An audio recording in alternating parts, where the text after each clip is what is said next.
Heidi, if I can start with you, just we'll go back to basics. From your perspective, why is it important that organisations like yours work with social enterprises? Why wouldn't you? It's the right thing to do, and we have the power as businesses to actually make our spend go further. So to me, it's a no-brainer. But I will honestly say that until I've been in this role, I haven't had my eyes open to a lot of the opportunities. And I was listening to the gentleman from the PR company and thought, as a head of marketing, I haven't thought about using social enterprises for PR. So, it's a no-brainer, but also there's still quite a lot of education, I think, to do and understanding what those opportunities are. And Andrea, thank you, Andrea, from your perspective, why is it so important to work with social enterprises? I think if you can, you should. But like you just said, it's the right thing to do. You're not just buying a product or a service. You're buying that investment that's enabling something else to happen that's a positive. So, yeah, do it.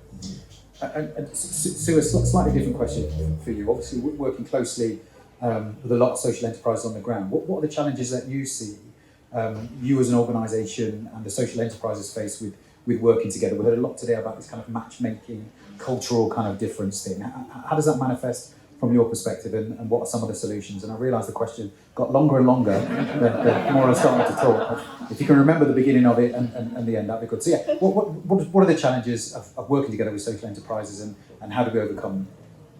Yeah, I think that there are a lot of great things about working with social enterprises. I think some of the challenges come from the numbers of people, particularly within main contractors that we've talked about, the multiple contacts. So, as Michelle mentioned earlier, I might meet a social enterprise at an event such as this, but actually I then need to communicate that contact to numerous people through my business, some of whom I may know directly, many of whom I probably even don't know directly, and through the different group services as well, bringing all of those people on board, trying to enable them to be as passionate about it as I am. There is sometimes some disconnect. I think, busy workloads, sometimes that getting that messaging out across the business can be a challenge.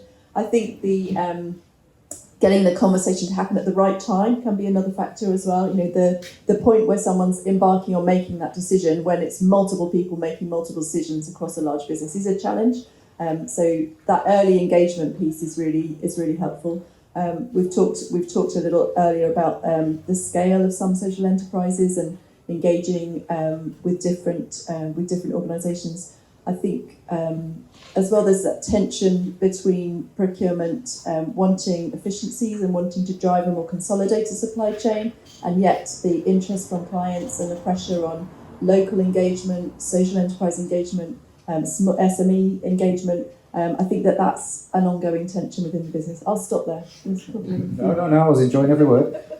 Charlie, from your perspective, what are some of the challenges you see, and how are you trying to overcome them? I think where we are as a business, we're slightly different in the sense we try to self-deliver as much as we possibly can. So I think we're around about 40% self-delivery as a business and 60% subcontracting. And through that, we deliver quite a lot of social value. We have an ex-offenders recruitment program. We take on people from care leavers. We support people with who are SEND. So we do a lot. We take pride in that self-delivery.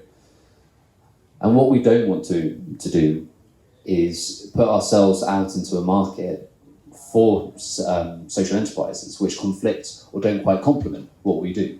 I don't think that's going to be the case. But we take great pride in being able to say that we're the ones who have done that and building that culture around us doing that. And that doesn't necessarily work directly in terms of social enterprises. So the challenge that we've got is trying to work out through all of our operations, actually, where do social enterprises fit into our business model? And where it does, how do we then make that local? Our drive from clients is, and we're finding that specifically in the moment through our bidding work, is Nuneaton signs are absolutely amazing. We know about Nuneaton signs. Where's the Nuneaton signs in our local authority?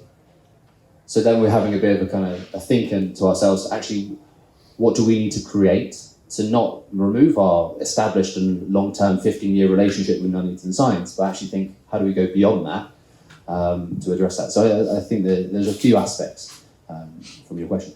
No, thank you. And it's a great point you make around employment as well, because obviously spend is a big way that we can work with social enterprises, but there are other ways we can work with social enterprises. I just wondered, Heidi, if you could talk kind of more broadly about the different ways that you're working with social enterprises, and in particular that employment piece and how you plug in there.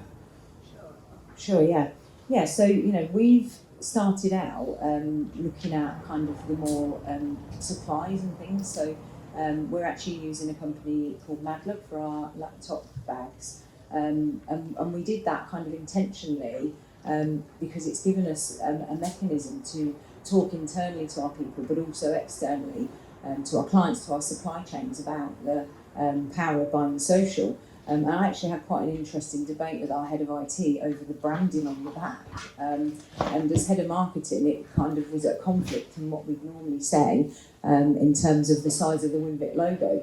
And the head of IT wanted our logo to be bigger, and I pushed back and said no, because actually the Madlook logo on the backpack is such a talking point when we go around. Everywhere I go and carry it, people ask me what it is and what it means, and so it opens that conversation.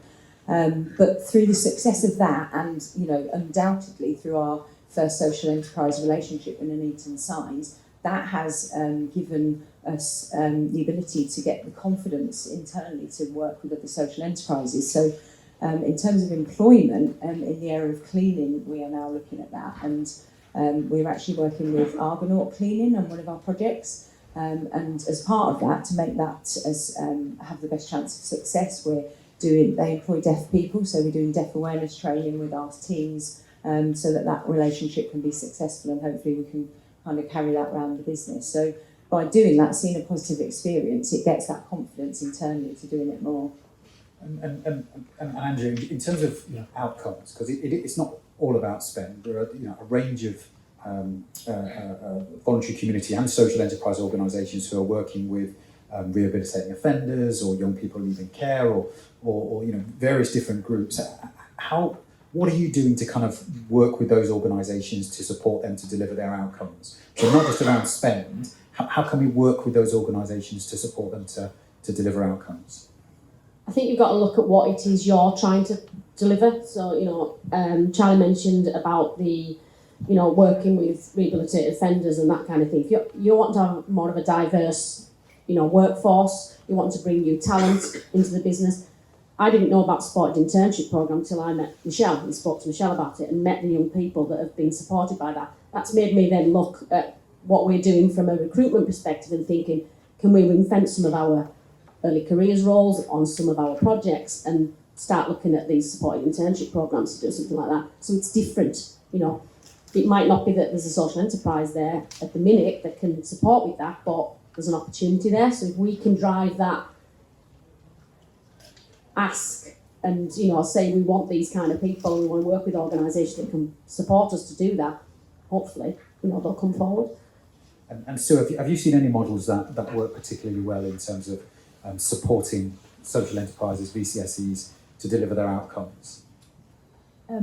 Well, nice intro into our assets programme. One of the things that I've done, so we've had spend targets in terms of financial targets for a number of years, but when I set the strategy through to 2025, I was keen that we were looking at how we support the scaling of social enterprises in addition to that. So I've partnered with the Impact Hub King's Cross, and we've set up a social enterprise business mentoring programme. So we launched it last year. We're in our second cohort at the moment, so 5 social enterprises a year, and we are providing them with mentoring through Wait staff mentoring them. We're providing a series of expert-led workshops, some initiated by Impact Hub, some by Wait, some by other external presenters. We're trying to initiate conversations, peer-to-peer sessions between those social enterprises as well. And the aim of the programme is to facilitate growth. So we've accepted applications from social enterprises that are in a position to grow. And so it's a view in terms of how do we support them to scale. So it's not just about spending money with them, it's about how do we support them to grow, not just through their business with Waits, although obviously that's a great outcome, but actually how do we grow them with Morgan Sindall, with Balfours and Winvix and everyone else? How do we actually enable that social enterprise to be in a better position to scale their business? Because I think that will then drive more impact, which is ultimately what we're trying to achieve. And I think if we can support them to grow, they'll be in a better position to then enable spend and engagement with other organisations. So I think it's some of that investment is where we can do more. And so important, I think, as well, particularly given the conversation we've had around procurement. It's about kind of doing that work up front to make sure we've got social enterprises who are ready to come in when procurement want to buy something. And Charlie, from your perspective, what are the ingredients that kind of make a good collaboration to support that type of growth that Sue described? I think you come back to people. And we listened to Nuneaton Science. We had Nuneaton Science come along to our conference earlier on this year. And the thing that resonated most is the conversation around people. What outputs has it had on an individual level, and how has that resonated on that hearts and minds piece that we talked about, Joe? And I think when you talk about collaboration, I think you need to be aligned on that focus. That more than anything else, or anything else. It should just be that, and that in itself alone. Because through that, you can create so much. You can do it innovatively, you can do it at scale, you can do it at pace. If you try and take that focus and try and fit a social enterprise into your business, I think that's a harder challenge than trying to find the right people with the right ethos and the right aspiration, and then going at it at steam and with investment. And I think the Innovation Hub is an amazing thing to do, and we're looking at seed funding as well to support social enterprises if they're not based in the locality where we're working, because we want them to work where we work. We want them to be part of our client relationship. And that's been a big transition as well in terms of our collaboration. Those who are part of that story under the tendering process, for social value, they want it to happen. More than anything else, they want to see social value lived within the local authority. And that's just such a great ingredient. It comes down to the right people with the right prerogative, and then making it work. So just on that collaboration piece then, Heidi, how important is it that main contractors collaborate on this agenda, and can we do that? Actually, I said at the beginning that, for the most part, there's a lot around the sustainability agenda where there's nothing to be gained by competing. But now there is a minimum 10% weighting for social value in public sector bids. We win or lose bids on way less than 10%. And so social value is increasingly the differentiator. We've had some of our biggest customers be very explicit that social, where everything else is much of a muchness, where it often is, social value will be the determining factor. So that contradiction of, is it important, how important is it for us to collaborate as main contractors, and how difficult is that in an environment where we're very definitely being forced to compete on social value? How do you achieve that balance? Yeah, I think it's really important, but I think I would say that in the role I'm in. I do understand, the commerciality and the competitive part of it, but really inspired by Waits' Assets programme and what they're doing there, and that it's not just to benefit them as a business, but for all main contractors to then benefit from improved and scaled social enterprises. And we are actually using, me and my team who are here today, we're part of many kind of collaborative working groups in the social value space where we are working with other contractors, and we are talking about that. People at different stages of their social value journey, and I come back to the education piece, some of them don't know about the mad lugs and all of this. So whether it's working collaboratively at what extreme, but I definitely think there's potential there. Also for Winvic, a lot of the work we do is private sector, but we are now on public sector frameworks, and that is actually giving us the opportunity in some areas to do that kind of collaboration piece that we haven't had in the private sector before. So I'm wiggling around because I've got a numb bum. I've got pins and needles. Friends, colleagues, I hope that wasn't oversharing, but I felt it necessary to say as you see me squirming. On that note, Andrea, same question to you. How do you collaborate on an agenda where we're forced to compete? I think it's a place-based approach. So we can be working together alongside each other in the same community. And I see that now, there's a requirement for us to be working together. Those schools and organisations don't want all three of us coming in and wanting to speak to them. They want one message from the industry to say, what can you offer? And that's back to engaging with schools and all different aspects of, social value delivery. So I think if we can do it as a collective and we can share that knowledge that we've understood about the needs of that community and step it on. So if we're in delivering a school or building a road and Waits or somebody's coming along into that community and they haven't got that knowledge of what's needed, we should be happy to pass that information on. This works here. This is who we've impacted. We're working with Dunedin Signs. And those recommendations is key to be able to drive that growth in those areas. It's got to be about the outcomes, isn't it? It's got to be outcomes front of mind. Sue, Charlie, I'll come to you in a second. So, I think just to add, I think you're absolutely right, Andrea. And I think one of the things where we probably need to be better is actually the handover as well. By the nature of our work, we're in an area often for a particular project and a period of time, and then another contractor may come into that area and we move out. And actually, I think we need to be better at collaborating in that handover, so there's a consistent support and message for a given community. And I think that's probably one that we haven't got sorted yet, but there's definitely work to do on that one. And Charlie, same question to you. Yeah, we're part of the Eastern Highways Alliance framework. We had a meeting last week now. We were talking about social value and how do we, and the room had 7 contractors in it and 3 local authorities. And it was chaired by one of the contractors, and we became unstuck around what social value TOMs should we be focusing on. Which are the 150 TOMs should we put our attention? But it led to a really good conversation, actually, kind of saying, okay, well, what's important to the local authorities within the framework? That became a challenge because the local authorities were at different places on their social value journey as well. And I think that's where we're at. We want to share with you what we're doing, partly because we want to kind of fluff our feathers and say we're doing it amazingly, but we also want you to come to the table as well and think, actually, how do we evolve that? How do we make that better? How do our teams, with a renewed skill sets, actually evolve that so we're progressing the agenda? And I think one of the challenges around it is actually how do we get the local authorities, for us, specifically where the only client group that we work with, is how do we get them onto the same page? So they're also actively sharing that information, sharing those good practice stories, and sharing what social enterprises are doing within those contracts where they exist.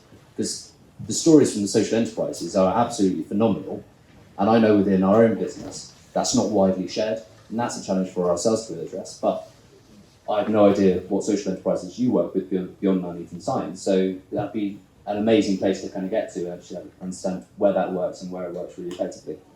The good news is we all get our marketing material from a friend and colleague in the audience.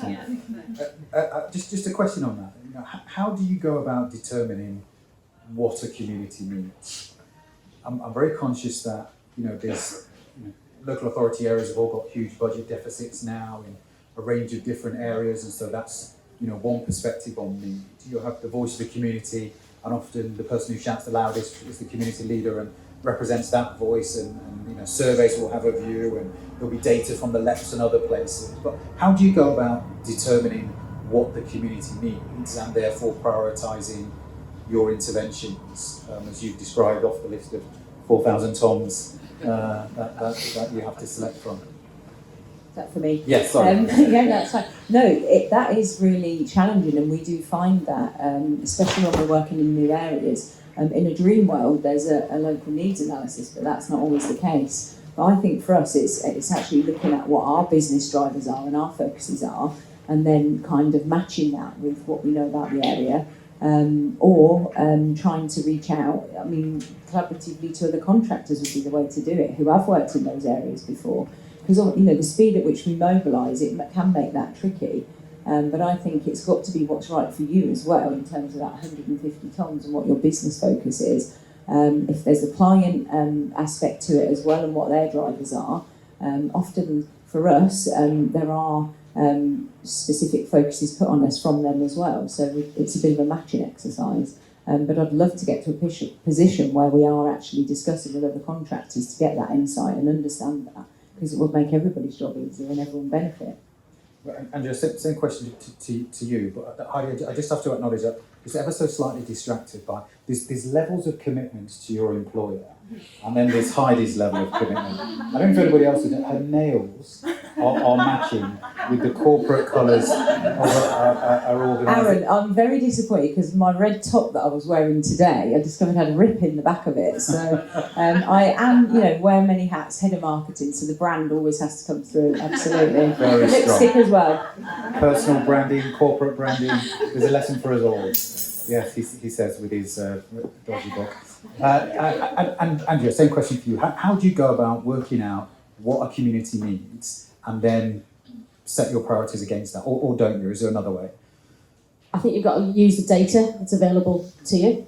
You've got to have conversations. You've got to go to the organisations that got that regular heartbeat within that area to understand from them what works and what doesn't. You can come in and you can make a decision that this is what this community needs, and it can have a detrimental impact rather than a positive. So, reach out. We need to work together. We need to share that knowledge, and then ultimately we'll generate more and more impact, and the outcomes will come. It gets back to that outcomes, isn't it? But Sue, have you got a good model for how you determine what a community needs, and how do you remain accountable for what you're delivering against what that community needs? Is it all about the procurement contract from the customer, or is it more to it than that? I think Andrew's absolutely right. Asking the community and using the data available is a good way. But I think that you sometimes have the luxury of time. Not often. Sometimes you're very short on what is expected when you're tendering. But I think that being able to just look at some of the key things. So things like employment and skills are always going to be important and material to a community. Upskilling that community, ultimately. Local spend, social enterprise spend, some of those core things you're always going to need regardless, and then you can hopefully get some extra data to tailor around some of those things. Volunteering, donations, they're just core things that you can always build something around. Thank you. I'm going to come to the audience in a second just to kind of get your take on what you've heard and any observations or any questions. But Charlie, same question for you. How do you go about understanding what a community needs? It's definitely evolved since the Social Value Act came in. We haven't bid for any work for the last 5 years, so we're only really now seeing the impacts of the PPN 620 in terms of the information that needs to be provided from our clients to tell us what the needs are. Some of our historic contracts where we've otherwise taken on social value, it's always been, and I keep coming back to people because I believe it's always come from the people who work for us. So what impact has it had on them as an individual? How do they inspire those around them? How does that then create change? One of our recruits in Oxfordshire happened to be an ex-offender, rehabilitating offender. We didn't know that as we recruited him. And he joined us, he was successful, got promotion within an 8-month period because he had the right behaviours around him. He then reached out to us and said, I have learned through my rehabilitation, and I want to inspire others to do that. Who do I need to work within Milestone to make this happen? So he then led it for us as an entire business to then create our ex-offender rehabilitation and recruitment program. So very much we try and inspire from the ground up, and then look to individuals who live in the local area, who are integrated with the local community, to tell us where should the focus be, whether that is through volunteering days, raising money for charity, or more established recruitment programs which have that sustainable impact. So slightly different way of doing it, but I suppose part of that is our business model as well, where we have such a large proportion of direct employees. Thank you, Charlie. And also, I do want to acknowledge that I have noticed less obvious than Heidi, very, very subtly. But I don't know if you've noticed Charlie's socks matching with the trim on the 6. Very, very subtle, but appreciated. Just because you've gone with the stripe combo, you wanted to highlight. I became aware on my way down here. It looks like I'm wearing some sort of onesie, doesn't it? It just goes all the way down, and it's just like all in one. It might do. Who knows?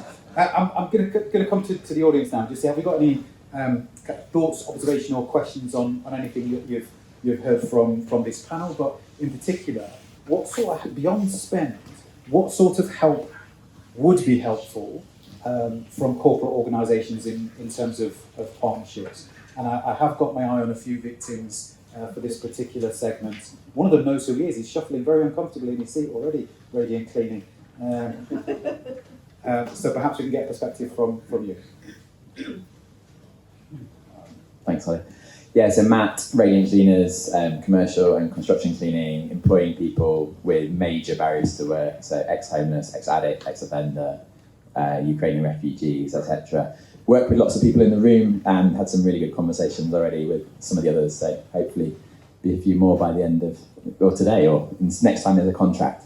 But something that came up earlier, and I think fits in with the tendering and the collaboration piece that we've been really blessed by, is so like Supply Change have introduced us to a big company in Nottingham, and there is that starting to get towards contracts that we can't possibly win on our own. So this is like a universities consortium. They want waste management across multiple universities outside of our geography, but they're interested in that point of difference. I think Aaron was mentioning it earlier. There's not that much difference between all the main contractors. So how are we going to look different? What's our USP? So they're actually approaching us. How can we bring the social value while they bring the national coverage? And just as an example of that, so we've been going 5 years. 5 years ago, I knocked on Experience door, who are a massive Nottingham employer, and they say to me, and I'm talking cleaning, and they say, can you do national? Can you do, and we've got a full FM package, so can you do security and grounds maintenance and building? And so the answer is no, we can't. And we've got a contractor. So there's about 5 reasons there. So I think timing is one that Sue mentioned earlier, like you've got to keep going and be persistent. But also we've been introduced by SE UK in this case to CBRE, who are one of the by Corporate Social Challenge, and they're trying to win this full FM contract in Nottingham. They need a point of difference, because what's the difference between them and Mighty and all the other ones? So again, they've come to us. And so we've ended up now in a position where we're about to start cleaning for Experian, but of the 9 national offices, we're going to go halves on Nottingham. So 8.5 of the 9 offices we're not going to do. But for us, that's 3 life-changing jobs in Nottingham, in our home city, that will make a huge difference. And I think it means also we get to partner with a national cleaning company. We're going to use all their systems. So for us, there's a chance to do like a quantum leap in how well we run our business. And it's a contract we couldn't win in a million years, but it gets our foot in the door. And I think that sort of collaboration, but the only way that's come about is through the collaboration with Supply Chain and SE UK. So are CBRE plugged into other social enterprises in other regions to deliver the same benefit elsewhere? I believe they are starting to, but maybe we'll ask Peter that in a minute. And a question for Beth sat next to you. And I know you're not in the panel, but that doesn't get you off the hook from answering questions. We did talk about victims or volunteers. I made the rules very clear. How do you go about propagating that model then and expanding that across? Because clearly there's other people in this room and in this sector who could benefit from that same sort of collaboration, but can't.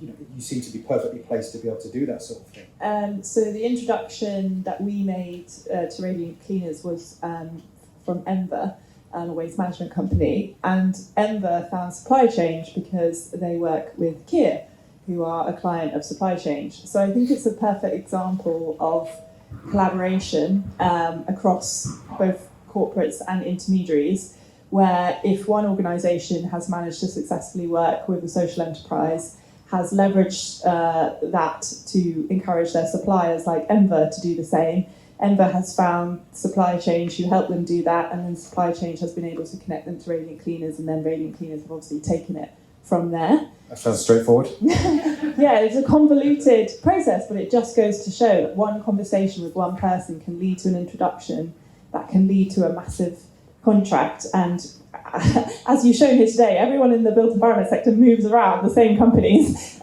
So, keep those conversations going, talk to the suppliers and make sure that those introductions happen at every level, because you never know what it could lead to. Thank you. And colleagues, just in response to that, what are you doing in practice to kind of bring social enterprises together or to collaborate with social enterprises that sort of innovative way? I'll start with Sue, just to keep her on her toes. She wasn't expecting me to come to her first. I think that the partnering piece and the sort of the influence piece is really important. So we've got, for example, our supplier conference next week. In fact, just around the corner from here. So we're going to have a social enterprise marketplace at that and try and encourage our supply chain to engage with social enterprises and to reinforce that message that this is important to Waits, it's important to our clients, and to promote those opportunities. I think in terms of other sort of collaboration, you're looking at how we can maybe work with social enterprises in different ways. So it might be that, for example, we may not be able to have a large opportunity to have a direct engagement with the social enterprise internally, but it might be, for example, that we could sponsor a community to have a healthcare delivery or something that's delivered by a social enterprise. So the ways that we can kind of partner with social enterprises to provide the service for someone else. So that's one way that we've approached it. And Andrea, what about yourself? It goes back to that referral piece. So if you've got to shout about it, you've got to use social media, you've got to say, we're working with nominating signs, LinkedIn, you've got to be sharing that kind of, because, if we're all connected that way, it takes away the need for so much face-to-face, dare I say it, but then it's another platform to be able to highlight those case studies of success, and hopefully somebody else will be in touch, and that there's that growth piece again. And certainly from my perspective, and I know I said it earlier on, my observation of I've worked in this sector for more years than I care to remember, and my one conclusion that I've drawn is relationship is everything. And I know it's hard work and it's effort, and it feels like it's not work actually when you're coming to a day like this and you're having nice savoury snacks and cups of tea and nice conversations. It is work. Those relationships that you're creating, those conversations that you're having, are directly intended to benefit your business, and it might not happen immediately, but are well worth investing in. And I know it's so difficult, but especially with social enterprises, so busy delivering the outcomes, that it's hard to look up and take that time to kind of build those relationships. But I think what everybody has said today kind of reinforces the point of how important that is. But Heidi, hopefully that's given you enough time to think of a great answer in terms of what you're doing. It's a tricky one, really, other than what both Sue and Andrea have already said. And I was just kind of pondering around, because probably we're not having those conversations about collaboration between social enterprises, but it's certainly something we'd be open to doing. So from our perspective, it's just understanding what's possible. And so if we identify the areas within our business where we want to spend socially, and there may be some obstacles because there's only one supplier, but let's have a conversation with these intermediary organisations and people like Michelle, who, every time I speak to her, she tells me about a new social enterprise, and the first thing I do is go away and look at it because I trust her and I know she would only recommend those that are really good. So it's, just those relationships, talking to people and finding out what's possible, really. Is that another action for SE UK and supply chains? There's we've talked about that round table earlier on, but I think there's a willingness here. You've got two sides of a problem or an opportunity. We're all looking for a solution, but actually do need that intermediary. And so, I've been putting people on the spot today, and so I'm going to do the same with you. But can we have a commitment to at least have that initial kind of round table to have a look at exactly how we address this, take advantage of this opportunity that Radiant have demonstrated is so possible, and try and bring some people together? That's a commitment. We've captured that. We'll have it as an action. We'll publish it as one of the things that we got as a result. Because it's nice to have conversations, and it's important that we talk about this, and it's important that we create new relationships and we come to new understandings. But actually, let's do something. Let's agree to do something. This is a sector about action, if nothing else. Andrea, you've had the most time to think about an answer, and so. Could I just jump in on something? Please. Just to give Andrea a little bit more time. I think Heidi's just picked up on a really key point, which is social enterprises engaging and supporting other social enterprises, because I think that's something that's come out in dialogue. I think Michelle's done a fantastic job, and the team organising today, and hopefully the social enterprises are talking to each other as well as to the other buyers, because I think there's huge scope in that. Social enterprises are also buying things, can also recommend other organisations, and I think there's real power in that opportunity as well. Michelle is a great advocate for that, isn't she? And every second supplier is a social enterprise, and where she can, she will, and so it can be done. Andrea, drum roll. What have you got? It's difficult. Andrea used to work for the UK's favourite main contractor, who used to be Balfour Beatty, but since I've left, that seems to have changed. The UK's I favourite. need to see the criteria for how you've got that decision. I surveyed 100 people at Morgan Single, and they all agreed. There you go. That says it, doesn't it? So the question was, what are you doing to kind of encourage social enterprises to collaborate, work together, to deliver in a more joined up way? Or what could you do? We need to bring them together more often. We need to identify more social enterprises that can support the sector that we're in, but beyond that as well. Bring the supply chain together as well, because believe it or not, probably the supply chain are doing this, but not necessarily aware, because if there's social enterprises out there that don't know they're social enterprises, we need to educate them and educate the supply chain as well. So it's that ripple effect, it's happening. We need to create those opportunities for those links to be formed. Fantastic. Got another question in the audience, and I'm going to take a few more in a moment. So if you've got a question, just give me a nod or a wink or other signal, and we'll come to you. Question from Michelle. So, Charlie, you kindly invited us over to your leadership conference back in, I think it was the 4th or 7th of July. From having the opportunity to present at that to your senior leaders, some serious decision makers, our turnover with yourselves tripled overnight, because we were able to tell our story on the platform that you gave us, and suddenly they'd all been buying signs from us in their previous Skanska days, so some of them 10, 15 years, but they were standing up saying, but we didn't know all this other stuff, which on one hand is great because it's saying that we're a commercially viable decision without having all this wonderful social impact, so it's a double win.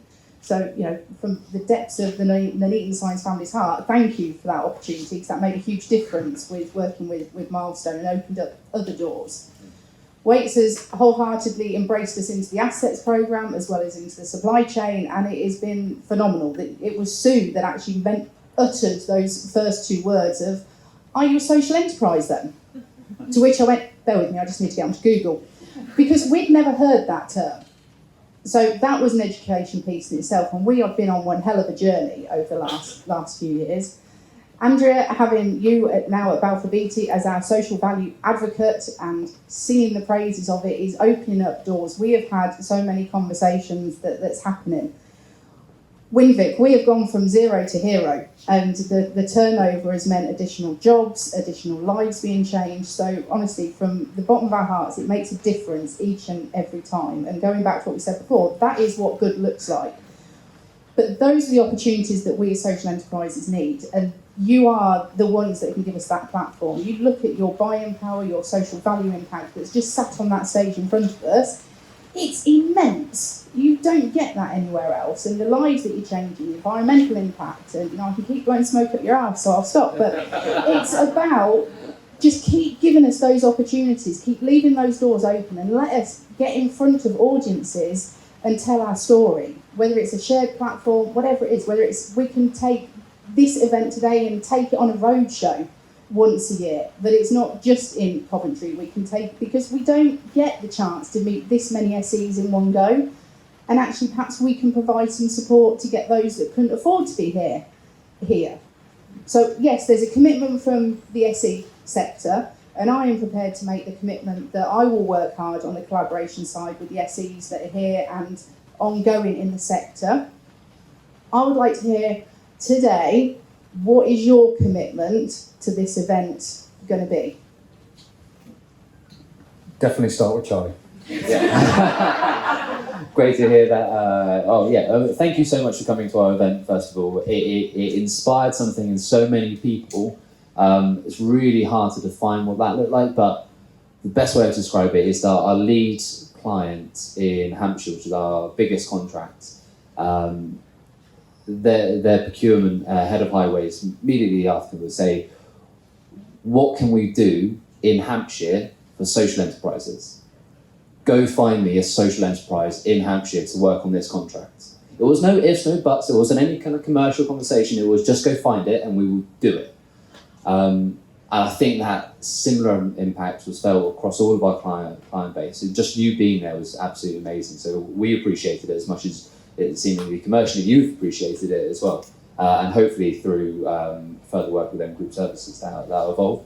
I suppose our commitment, hard and fast, is what we sponsored today's event. We will happily continue to sponsor this event if it happens on an annual basis, and we'll support doing that on a regional basis as well going forward, and work with you as well as supply chain and SE UK to create regional social enterprise network forums going forward. So we will fund that going forward.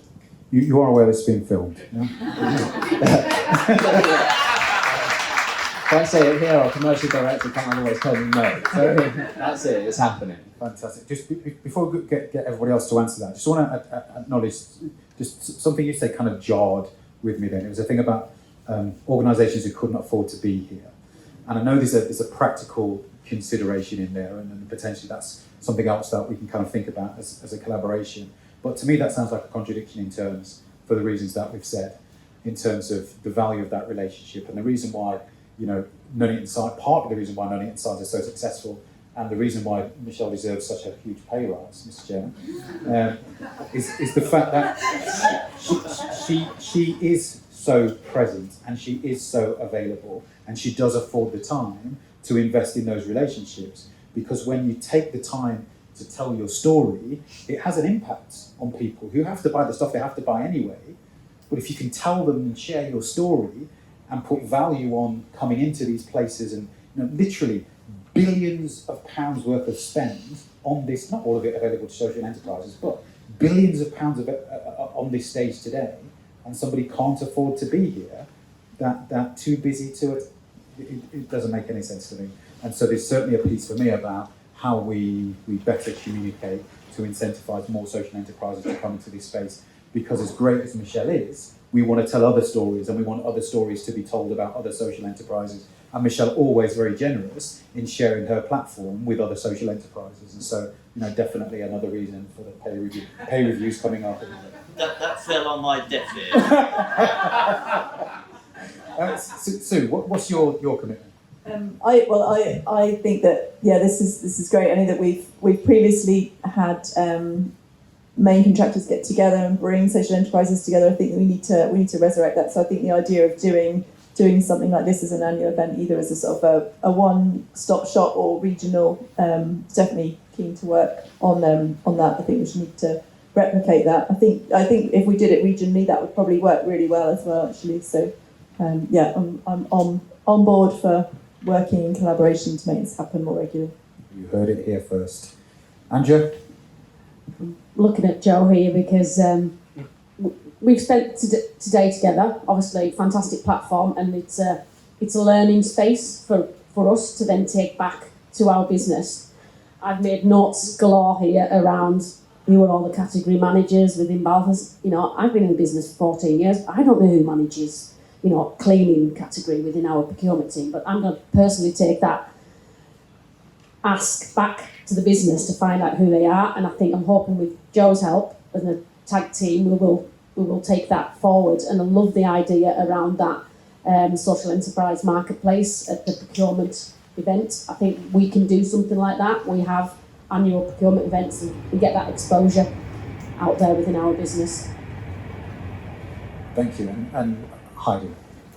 I'm going to go one step further. So happy, to continue to support these events regionally, leverage some of the other working groups that we're doing in this space and make sure they're here. But to me, I'm going to commit to the next event, bringing one of our clients along and someone from our supply chain as well, and people from within those procurement teams that wouldn't be, because my team here, we're preaching to the converted, so it's about getting those right people. So 3 people to the next one from the client, one from the supply chain, and one from our procurement teams.